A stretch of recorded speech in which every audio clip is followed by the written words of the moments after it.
Have you ever been treated like you didn't belong in a place that was rightfully yours? That's exactly what happened to me last Tuesday. What should have been a normal evening coming home turned into a moment of public embarrassment. And all because of the color of my skin. But just when I thought I might end up spending the night trying to prove I had the right to be there, everything took a turn. The sun was beginning to set as I pulled into Oakwood Estates, our new neighborhood. After teaching all day, followed by parent conferences and a staff meeting, I was completely drained. All I wanted was to crash on the couch with a glass of wine. Even though we'd only been living there 2 weeks, the neatly kept lawns and Tudor-style homes had already started to feel like a peaceful retreat. My husband, Dakarai, and I had spent years saving so we could afford a home in such an upscale area. I pulled into the driveway, arms full, tote bags stuffed with student essays, groceries, and a bouquet of lilies I'd picked up to brighten the dining room. That's when I heard a sharp voice from behind me. "Excuse me, what do you think you're doing?" I turned around to see a slender white woman with a sleek blonde bob and flawless makeup marching across my lawn. Her arms were folded tightly over a cream cashmere sweater, lips drawn in a stiff line. "I'm going home," I replied, shifting the grocery bags in my arms. "Can I help you with something?" "This is 427 Oakwood Drive," she said, as if I might have somehow gotten confused about my own address. "The Afalons live here." "Yes, I'm Nyota Afalon," I said, forcing a polite smile. "My husband and I moved in 2 weeks ago." The woman, who I would later learn was Bernadette Harrington, the HOA president, gave me a slow, deliberate once-over. Her eyes narrowed with visible doubt. "The Afalons I met were different," she said, her tone cautious. And just like that, my stomach dropped. I knew exactly what she meant. The realtor had introduced Dakarai, my white husband, to the neighbors while I was away at a teaching conference. She had clearly seen him, but not me. That was probably my husband, Dakarai. I wasn't in town when we closed on the house. Bernardet straightened up. "I'm going to need to see some ID and proof of residence before I can allow you on this property." Allow me onto my property? The sheer absurdity might have been funny if it hadn't been so enraging. My arms ached from the weight of the bags, but something told me not to set them down. "Don't look settled. Don't appear too at ease." "Ma'am, this is my home. I have the keys right here." I jangled them with my pinky, the only finger free. "I really need to get these groceries put away." "Keys don't prove anything," Bernardet said coolly.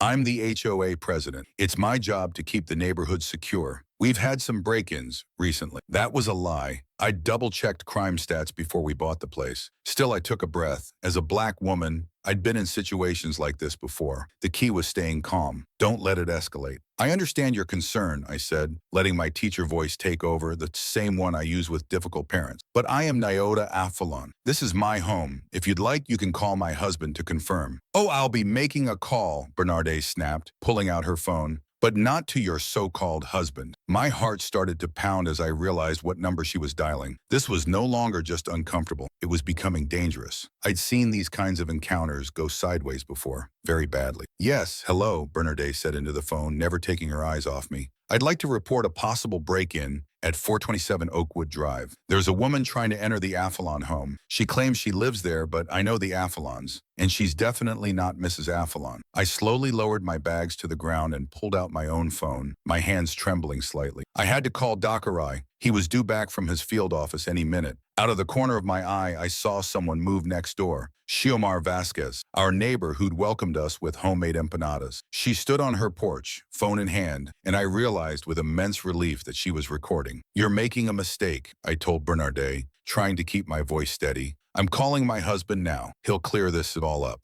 "Put the phone down," Bernardet snapped. "For all I know, you're calling your accomplices." By now, several neighbors had trickled out of their homes, drawn by the noise and curious about the unfolding scene. My face burned with humiliation. I had worked relentlessly for everything, graduated top of my class, earned a master's degree, and built a reputation as one of the most respected educators at Springfield High. And yet here I stood, being treated like a trespasser on my own property. "What's going on here?" a middle-aged white man in golf attire asked as he stepped up beside Bernardet. "Oh, thank goodness," she said quickly. "This woman is attempting to break into the Afalian residence. I've already called the police." The man, who I assumed was Thaddeus, Bernardet's husband, cast the same suspicious glare in my direction. "The police are on their way?" he asked. "They are," Bernardet said with something close to satisfaction. "They instructed me to keep her from entering the house." I tried calling Dakarai again, but the call went to voicemail. Quickly, I typed out a message. "Emergency at home. HOA woman won't let me in. Call police. Please come now."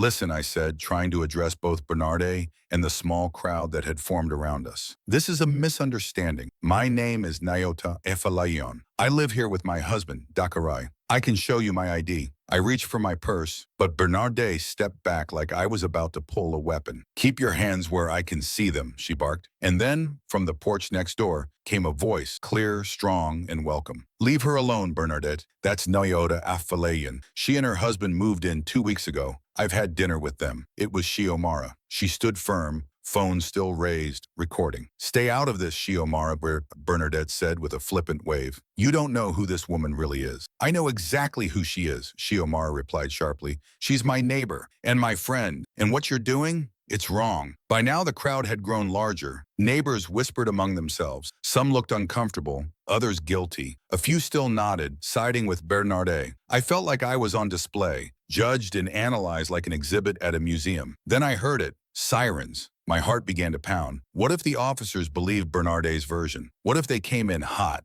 aggressive, weapons drawn? What if a sleek black SUV pulled into the driveway behind my car, cutting off the spiral of fear in my mind? Dakarai stepped out, his tall 6'2" frame rising from the vehicle with quiet authority. Even in his usual work attire, dark suit, white shirt, subtle tie, he radiated presence. His expression darkened as he took in the scene. Not, he called, striding toward me. What's going on? Before I could respond, Bernardet stepped in his path. Sir, please don't approach. This woman is trying to break into this house. The police are on their way. Dakarai froze for a second, disbelief flashing across his face before it was replaced by the steady, unreadable look I call his agent face, the one he uses when dealing with high-stakes situations. Ma'am, he said, voice like steel, that woman is my wife, and this is our home. Bernardet's mouth opened, then closed again, stunned. Your wife, but your... Yes? Dakarai prompted, one brow raised. She looked from him to me, back to him again, her brain visibly struggling to compute the interracial couple before her. There must be some mistake, she said weakly. When I met you, you didn't mention that my wife is black, Dakarai finished flatly.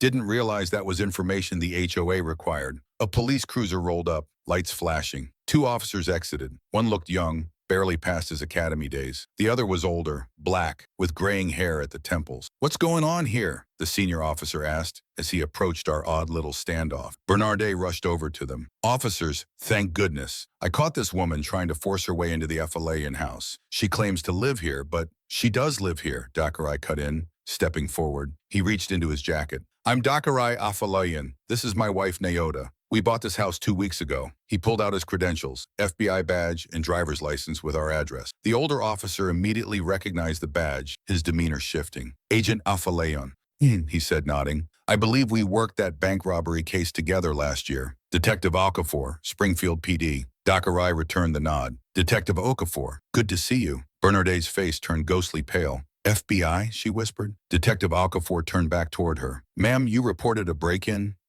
I didn't realize, she stammered. I didn't know that they were what exactly? The detective asked, his tone sharper now. Bernardet's husband was nowhere to be seen, having apparently melted back into the crowd. I was just trying to protect the neighborhood, Bernardet said, her voice slipping into a high-pitched whine. How was I supposed to know? Know what? Dakarai asked, now wrapping an arm firmly around my shoulder. That a black woman couldn't possibly live in Oakwood Estates? That she couldn't be married to me? That she doesn't deserve to be here like anyone else? Each of Dakarai's questions hit with the force of a sledgehammer. Bernardet flinched visibly, retreating as though each word struck her, physically. By this point, several neighbors had their phones out, capturing every second. Shiomara had moved closer, still filming, her phone steady in her hands. My voice returned at last. Dakarai, I said quietly. This isn't the first time. He looked at me, concern shadowing his features. Last week, she left a note on our door accusing us of having unauthorized tenants. And the day before that, she questioned me at the community pool. Asked if I was a guest. His jaw tightened. I felt his whole body tense beside mine. Detective Okafor spoke again, this time more pointedly. Repeated incidents targeting someone because of their race may amount to harassment, he said, the tone casual but the meaning unmistakable. Bernardet's composure crumbled. No, that's not...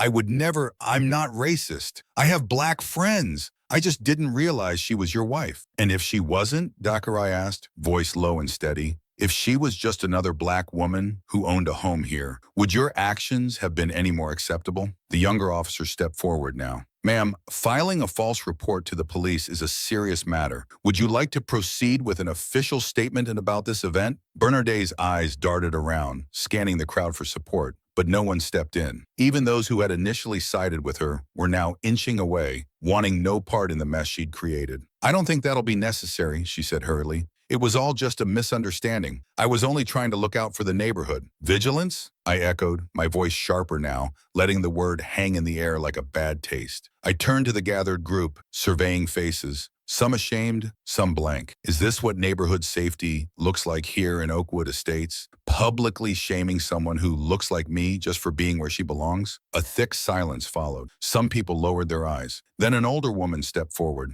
I'm Eulalia Winters. I live at 415, she said. This isn't what we stand for, Mrs. Afalayan. Or at least, it's not what we should stand for. I'm truly sorry this happened to you. Bernardet, clearly eager to exit, took her cue. I should go, she said, retreating. Again, my apologies for the confusion. As she turned to leave, Dakarai called after her. Mrs. Harrington, he said. She stopped, but didn't face us. This incident will be formally addressed at the next HOA meeting, he continued. My wife and I will be there, and we'll be bringing this. He nodded toward Shiomara, who was still recording with quiet resolve. Bernardet hesitated for a heartbeat, but then quickened her pace, vanishing back down the street. The officers took down our statements, offered brief apologies, and left. Slowly, the rest of the neighbors dispersed as well. A few came over to introduce themselves, some clearly embarrassed, others offering sincere apologies. Shiomara approached and pulled me into a strong, grounding hug. I've sent you the video, she whispered. Use it however you need. When everyone had finally gone, Dakarai helped me carry everything inside. The moment the front door closed behind us, the adrenaline gave way to raw emotion. I collapsed onto the couch, trembling from the weight of it all. Dakarai knelt in front of me, taking my hands gently. I'm so sorry, Nyota. I should have been here. I shook my head slowly. It's not your fault, and it's not the first time something like this has happened. I thought we'd finally found peace here. We have, he said firmly, because we're going to make it peaceful. What happened today? This isn't the end. It's just the start. And he was right. What Bernardet didn't realize when she called the police was that she had unintentionally set something much larger in motion, right here in Oakwood Estates. Shiomara's video made its way through our local social media circles. By midnight, the HOA board's inbox was full, dozens of messages demanding Bernardet's resignation. But what truly shocked me wasn't the outrage from the few other families of color. It was how many white residents spoke up, expressing anger, shame, and a desire for change. The next morning, I stepped outside to find our porch overflowing with flower arrangements and handwritten cards. Apologies. Welcomes. Promises that what happened would not be forgotten. The group card said it had been organized by Eulalia Winters. Dakarai took the day off work. We spent it sitting together planning, because this wasn't just about one confrontation or even one woman's prejudice. It was about what came next. A diversity and inclusion committee was soon created, with Shiomara stepping up enthusiastically to lead it. New guidelines were adopted for reporting suspicious activity, ones that required residents to describe concrete behaviors instead of vague impressions, like doesn't belong. A proper welcoming committee was also formed to ensure every new homeowner received a warm, respectful introduction to the neighborhood. But the most impactful decision came when the HOA board unanimously agreed to audit every violation issued over the past year, looking for trends in discriminatory enforcement. At the end of that pivotal HOA meeting, Eulalia Winters approached us flanked by several neighbors. We'd like to throw you a proper welcome party, she said warmly, if that's something you'd be comfortable with. I glanced at Dakarai, who gently squeezed my hand. We'd love that, I said. As we walked back home that evening, the sun dipped low, casting long shadows across Oakwood Estates, the same kind of golden light that had filled the sky the day Bernardet stood between me and my front door. But something about the air felt different, lighter. A shift had taken place. Do you think this will actually lead to change? I asked Dakarai. He took his time before answering. Some of it already has, he said. People had conversations today they wouldn't have dared have last week. People are waking up. He was right. What happened to me had been painful, humiliating, even frightening. But it had peeled back the polished surface of the neighborhood and revealed the biases quietly festering underneath. And only by facing those truths could we begin to heal. The welcome party was held that weekend, and nearly half the neighborhood came. Bernardet and Thaddeus were conspicuously absent. I moved through our backyard, chatting with neighbors, strangers who were now slowly becoming friends. That's when I noticed a young black girl, about 10, watching me from a distance. She approached tentatively. "Are you really a teacher?" she asked. "I am," I smiled. "High school English." "And your husband works for the FBI?" I nodded, amused. "That's cool," she said. "My mom says you made Mrs. Harrington stop being mean to people." Across the yard, I caught her mother's eye. She offered a small, grateful smile. "I think a lot of people helped," I said gently. "Sometimes it just takes one person to speak up first." The girl nodded, taking it in. "We're the only black family on our street. Sometimes kids ask if I'm lost just because I'm outside playing." My heart clenched. The weight of her words was too familiar. "That happens to me too," I told her. "But you know what? This is your home. You have every right to be here, just like anyone else." She nodded. "That's what my mom tells me. She says things are going to be different now because of what you did." I didn't have the heart to tell her that real change isn't an instant, that one confrontation in one meeting couldn't erase deeply rooted prejudice, that there would still be others like Bernadette. Instead, I said, "I think things will change because of people like you and your mom, because you know you belong and you're brave enough to say it out loud." She grinned, revealing a tooth gap. "I'm going to be a teacher like you, or maybe FBI. You can be whatever you want to be," I told her. And meant it. In that moment, I made a promise, not just to her, but to every person who'd ever been made to feel like an outsider. I would help carve out a space where they didn't have to prove they belonged. As the sun dipped below the horizon, I looked around our yard. It wasn't perfect, but something real was taking root. Dakarai was deep in conversation with Detective Okafor, invited by a neighbor. Shiomara was handing out her famous empanadas. Eulalia was busy introducing new residents to longtimers. This wasn't the ending I had envisioned when we moved in, but maybe it was the beginning of something far more powerful. A community learning imperfectly, haltingly, but genuinely, to see and value all of its people. Bernadette Harrington had tried to lock me out of my own home. In doing so, she'd opened a door far bigger than she'd imagined, and I, for one, was ready to walk all the way through it.